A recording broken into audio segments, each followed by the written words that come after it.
oras natin. Actually si Jacob inatid ko na sa daycare kanina. Ang bilis lang kasi ng daycare ni Jacob is 2 hours lang. So pag inatid ko siya bago mag 9, parang lumalabas siya, parang 1 hour lang ang pahinga dito sa bahay, tapos susunduin ko na ulit siya. So mga mamamayan, pasensya na dun sa hindi tayo nakakagawa masyado ng vlog dahil napaka-busy ni Kamamaw pagdating dito sa bahay, lalong lalo na ngayon si Jacob bantay-bantay pa natin, di ba? So talagang ang hirap ng oras, paano gamayin ko yung oras ko dahil sa umaga kami lang dalawa ni Jacob dito. So ngayon nasa daycare na siya, which is nakakatawa naman kahit paano yung bata may mga nakakalaro. So yun nga lang, medyo ano lang pala si Jacob, medyo hindi lang talaga siya sanay sa bata. Pero dun sa ninang niya, dun sa nag-alaga sa kanya, okay naman siya. Ngayon medyo kailangan niya mag-adjust ng konti when it comes dun sa pag sa mga bata, parang naiilang siya, parang naiyak pa nga siya nung nakaraan syempre, which is lang yun, normal lang yun na mangyayari sa bata pag mga na-experience yung mga ganun, ay mga first timer lang, di ba? So ngayon hopefully, alam ko mga ilang buwan lang yan nakapag-adjust na si Jacob. Ngayon ang schedule niya is MWF 9 to 11 siya. So sabi ni Haller at saka ni Cathy na gusto nilang i-workout kahit pa paano is makakuha na si Jacob ng parang hindi ko alam kung 5 days a week ba yan o Monday to Friday, parang gano'n. Tapos 2 hours lang siya. Tapos pag nakapag-adjust na talaga siya is doon na siya dadagdagan ng oras, which is parang 9 to 12:30, parang gano'n ang magiging oras ni Jacob. Ang habol lang talaga namin ni Mrs. is halubilo siya sa mga bata, masanay siya. Siyempre para pag nag-aaral siya in the future, hindi na siya mahirapang mag-adjust or adjusted na siya when it comes sa pakikitungo sa mga bata. And sa nakita ko naman sa batang naman siya, gentle naman siya. Hindi ko siya napansin na parang kumbaga ba sa yung tag dito, alam niya paano mag-adjust sa environment. Pag alam niyang dayo siya, para tuloy mga alaga nating bulin, pag yung dayo siya, lang siya, nakaalali lang siya, marunong siya makisama. Yun ang nakikita ko sa bata ngayon. Tsaka jolly person naman yung bata ngayon, malaro talaga siya. So naninibago lang siya sa environment niya. So ayun mga kamamaw, nakapag-vlog tayo ngayon dahil day off tayo. Actually kahapon daw nakapasok dahil pag si Jacob nagising ng maaga, iba na kasi ang routine din niya kasi ngayon. Pag nagising siya, talagang hayayain na niya akong lumabas dito sa sala namin. Usual dati kasi pag nagising siya ng 7 o'clock, kahit hayaan ko lang siya maglaro dun sa kama, takbo-takbo lang siya. Tapos minsan 10 o'clock, inaabot pa siya ng 3 hours doon na naglalaro lang siya mag-isa. Ngayon hindi na. Ngayon hayayain na niya akong lumabas. Kaya nakarang araw is halos parang masama yung pakiramdam ni Jacob. Di nadamay din si Kamamaw dahil pares kaming puyat. So ay hindi ako nakapasok nung Thursday kahapon. Ngayon Friday day off ako. Mamaya susunduin natin si Jacob in 30 minutes. Susunduin natin. Gumawa lang ako ng breakfast ko, ayun, avocado, yogurt. Ito yung gamit ko, yung Greek. Pag talagang wala na, kailangan on the go, lagyan ko ng Greek, lagyan ko ng almond milk tsaka ng whey protein. So ayun mga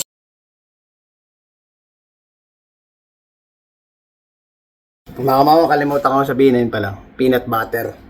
Lagyan ko din ng peanut butter para talagang mas masarap ang lasa pag may peanut butter Ako sa mga kamamaw, shoutout pala kay Sir Mark and Ma'am Wendy Soriano ng Winnipeg. So ayan, pinapa-shoutout kay ni Eric Malyari. Actually si Eric Malyari is katrabaho ko sa Co-op. So nag-message siya na baka shoutout ko daw si Sir Mark at si Ma'am Wendy Soriano na nanonood pala sa akin. So sabi ko, sige sa shoutout ko, no problem. Malaking sa akin yun kasi papasalamat ako dahil hindi ko ina-expect na siyempre from Winnipeg, tapos nanonood pala sila ng vlog natin, di ba? Nakakataba ng puso. Maraming salamat po sa panonood niyo sa akin. Maraming salamat po. Sana po nagugustuhan niyo yung vlog na ginagawa ko. Kaya parang na-energize na naman si si Kamamo, sabi ko nakakatawa lang, nakakataba ng puso na may mga nakaka-appreciate ng ginagawa natin. So, shoutout po sa inyo. Hopefully po, pag napasyal kayo ng Saskatoon, ayan, kung gusto nyo po, interviewin ko po kayo. Ayan, baka pwede nating ma-share nyo po yung buhay Winnipeg nyo. So, kahit pa paano yung mga manonood natin dito is mapanood yung istorya ng buhay nyo. Masarap pakinggan na actually mga kamama, masarap manood ng mga istorya ng mga kababayan nating Pilipino na yung mga pinagdaanan nila dito, para at least kahit paano yung mga manonood makita nila kung gaano kahirap o hindi kadali ang buhay sa Canada na porque nakikita nyo parang pasyal-pasyal, tapos ang gaganda ng suot na damit, alam mo yung gano'n, kumbaga para makikita nyo yung hirap nila bago nila na narating kung ano man ang pwesto nila ngayon. So masarap ang istorya, kumbaga parang kahit pa paano yung mga taong nakakapanood na nawawala na ng pag-asa sa buhay, nawawala na ng ano ba yun, yung parang feeling nila ay ayoko na, parang ang hirap ng buhay. Hindi lahat mga kamama magkakaiba tayo ng naging sitwasyon pagdating sa tag dito, yung mga narating natin sa buhay, yung mga paghihirap, pagsusumikap, sakripisyo, may magkakaiba tayo niyan mga kamama, pero iisa lang ang hangarin natin, mabigyan natin magandang kinabukasan ng ating pamilya.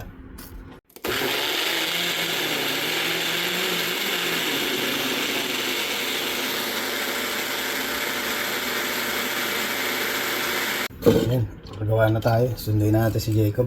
Ang bilis ng oras, kaya ang ginawa ko kanina, pagkahatid ko kay Jacob, nag-workout na lang din muna ako. Para mamaya wala na tayong gagawin pagka kasi mamaya susundo pa tayo kay Mrs. Yan ang routine natin eh. Kaya hindi rin biro mga kamamo, kaya minsan talagang parang, alam mo, kahit malakas ang katawan ko, kahit medyo bata pa ako, minsan na bibigay din ako. Kaya minsan sinusuportahan ko talaga ng vitamins yung ko, yung katawan ko. Tsaka tulad nito, kumakain tayo ng mga healthy na pagkain, dahil kung hindi mo tutulungan ng sarili yung mga kamamo na kawawa. Dahil lang nangyari kasi ngayon, ako lang kasi nagda-drive sa amin. So automatic, kung may susunduin o pupuntahan, ako ang nakatoka. Kaya kailangan handa ako palagi. Tara, panalo. Handa ako palagi sa mga sitwasyon every time. Dahil kung hindi ka handa, walang mangyayari. Pero syempre, hindi mo naman nirereklamo or nag-ano ka na bakit ganito, hindi. Kasi ganito talaga ang reality dito sa Canada. Talagang lahat sa'yo, ikaw ang magluluto, ikaw maglilinis ng bakuran mo, ikaw mag-grocery para sa'yo, ikaw kung ikaw lang ang driver, ikaw lang talaga ay sinisa man, kumuha naman ng rotation. Nagkakataon ng busy siya ngayon saka sa schedule namin, kaya hindi siya makakuha ng pero nakakapag-drive na siya, wala lang siyang hindi lang niya naipapasa pa yung dahil wala siyang oras para mag-road test. So ayan ngayon, winter na rin, mga kamamaw pala. Snow na sa labas. Naka-snow na ang labas. So ito na ang ating taglamig. So syempre marami kang maraming bagay kang mararamdaman pag taglamig. Number one, yung tatama rin ka mga kamamaw. Nakakatamad lumabas. Lalo mga kamamaw, in reality, kahit sa mga nanonood, lalo yung mga taga dito na sa Canada, kahit saan man sulok ng mundo, may times pag winter time, yun yung nakakatamad pumasok sa trabaho.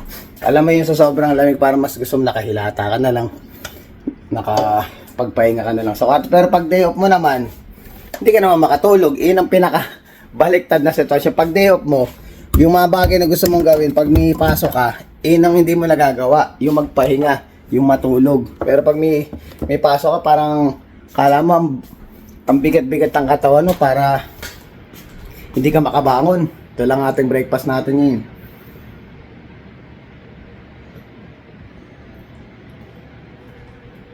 Sarap, panalo. Yan mga kamamaw. Snow na. Simula na ng winter.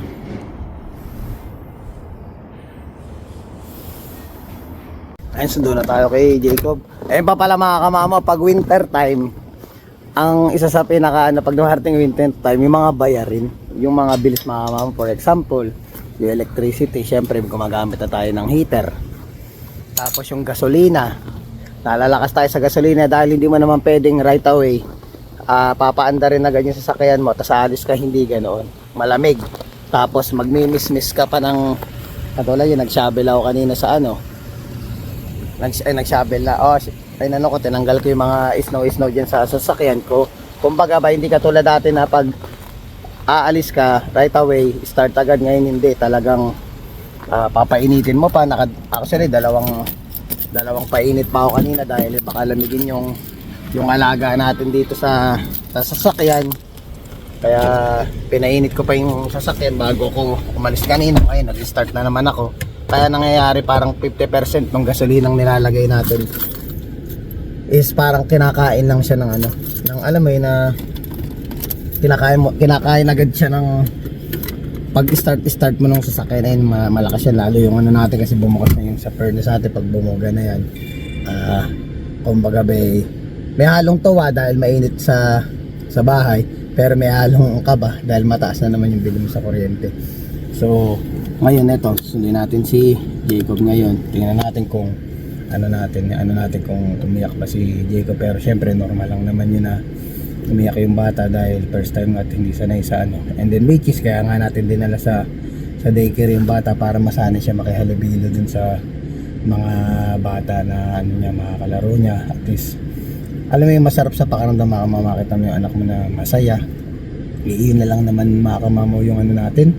Parang kumbaga tayo sa sarili natin, hindi naman na tayo nangangarap ng kung ano naman sa sarili natin, puro more on family na lang ang pinapriority natin dahil kahit paano ako sa sarili ko, yung mga narating ko sa buhay, yung mga bagay na experience ko, yung mga bagay na nagkaroon ako is masaya na ako dun. Kumbaga naano ko na fulfill ko na yun as a individual person na nakuha ko na yung mga bagay na gusto ko. Ang kaligayahan ko na lang ay yung sa pamilya ko.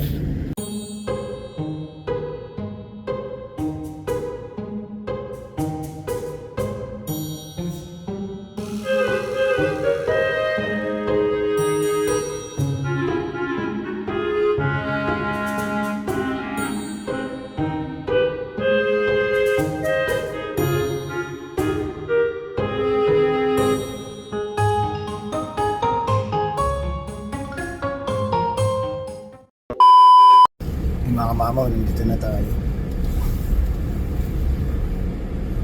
Mga mamaw, actually 9 minutes lang ang biyahe papunta dito, kaso nga lang medyo madulas ang kalsada ngayon, mga it takes 15 minutes bago tayo nakarating. So ito pa pala yung isang naiisip natin mga mamaw pag nagwi-winter na, syempre kailangan nating imbis na tamarin ka, labanan mo ng inspirasyon ba.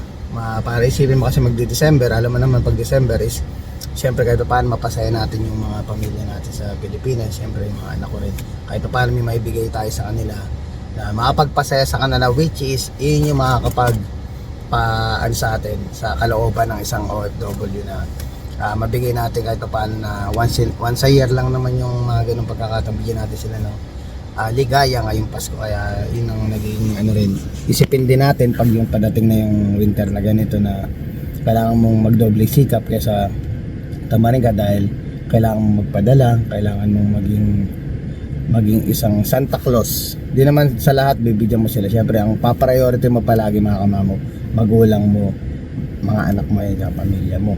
So yung iba kung di mo maabutan wala tayong magagawa dahil di naman natin talaga mga kamamo mabibigyan lahat yan dahil hindi naman tayo mayaman.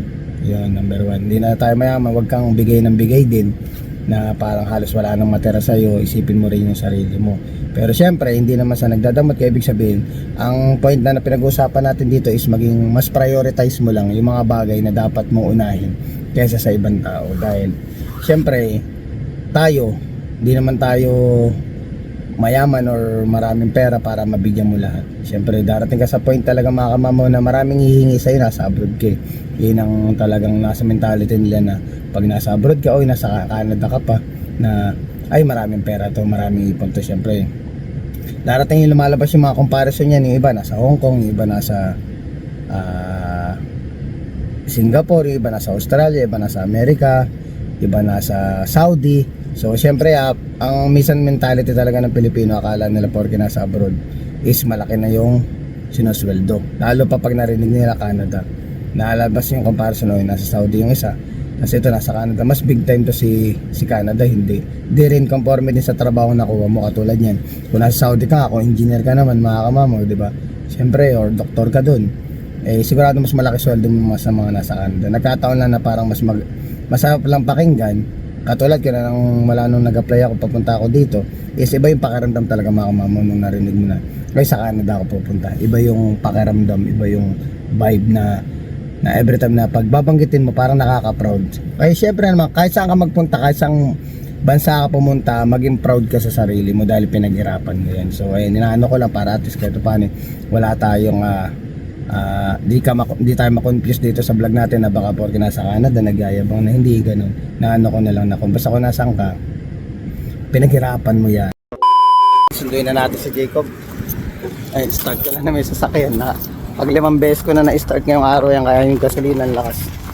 So ayan, dito kami sa may actually malapit to sa Northumberland. Dito sa may Northumberland, dito sa may malapit siya sa papuntang Kensington, malapit sa Al's Kitchen.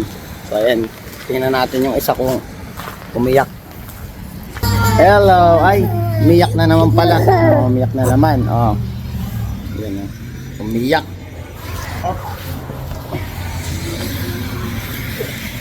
Huwag ka nang iyak, huwag na iyak. Ayan na si Jacob. Baby loves.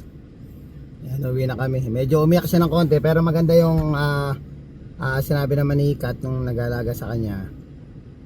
Kasi nung nakaraang 2 araw na dinala natin siya, na kahit na kumain, pakainin nila, hindi kumakain. Ngayon daw, kahit pa paano kumakain. So ang issue na lang talaga kay Jacob is parang kailangan talaga siyang ma-socialize para kahit pa paano sa mga bata. Siguro na overwhelm dahil nga hindi siya sanay ng maraming bata, katulad na sa bahay mag-isa lang siya, which is yun ang talagang namin ni Mrs. na masanay siya sa mga bata na nakikipaglaro siya. Kasi pag dinadala naman natin sa playground, lalo kung kasama ako, walang problema, wala siyang problema. Ayan, hello, panibagong araw at panibagong buhay. Kaya din na maraming salamat po ulit Mark and Wendy Soriano, maraming salamat po sa inyong panonood. So sana nagustuhan niyo itong vlog. Please don't forget to like, share, subscribe and hit the notification bell for more updates of my videos. Si mga kamamaw.